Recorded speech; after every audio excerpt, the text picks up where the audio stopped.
Sir Topham Hatt sat in his office listening to the noise outside. The passengers were angry. The station master came in. "There's trouble in the shed, sir. Henry is sulking. There's no train, and the passengers are saying this is a bad railway." "Indeed," said Sir Topham Hatt. "We cannot allow that." He found Gordon, James, and Henry looking very cross. "Come along, Henry. It's time your train was ready."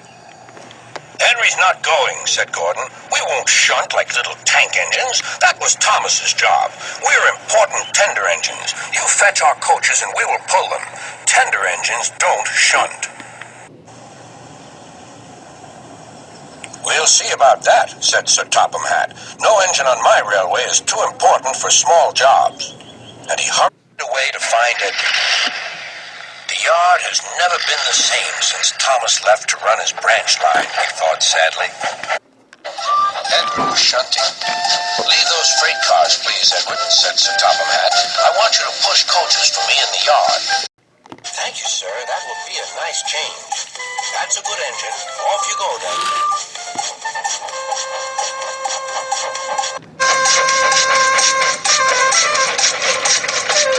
So Edward found coaches for the three engines, and that day the trains ran as usual.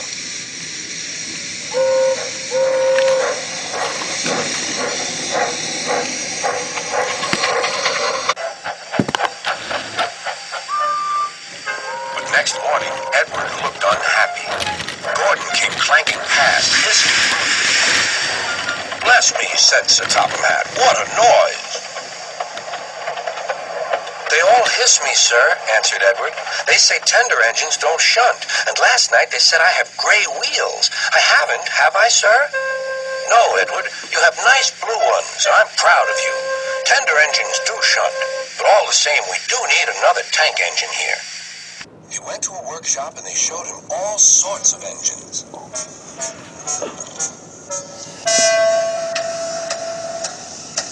At last he saw a smart little green engine with 4 wheels.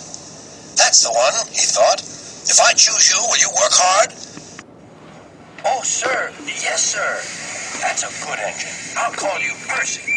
"Yes, sir. Thank you, sir." And Sir Topham Hatt brought Percy back to the yard. "Edward," he called, "here's Percy. Will you show him everything?" Percy soon learned what he had to do, and they had a happy afternoon.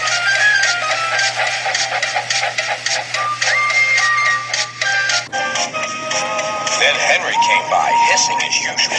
"Whee!" went Percy. Henry jumped and ran back to the shed. "How beautifully you wheeshed him," laughed Edward. "I can't wheesh like that." "Oh," said Percy, "that's nothing.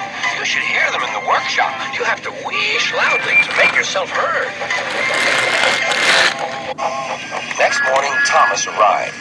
"Sir Topham Hatt sent for me. I expect he wants help," he said to Edward. "Shh, shh, here he comes," replied Edward. "Well done, Thomas. You've been quick.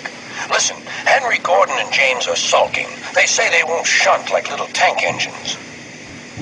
So I have shut them up, and I want you both to run the line for a while."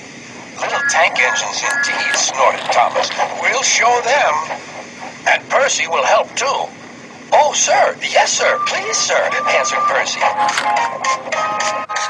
Edward and Thomas worked the main line, greeting each other as they passed by.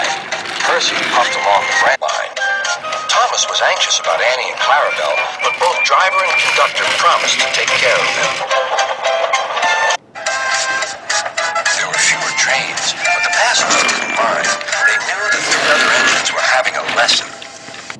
Gordon, James, and Henry were cold, lonely, and miserable.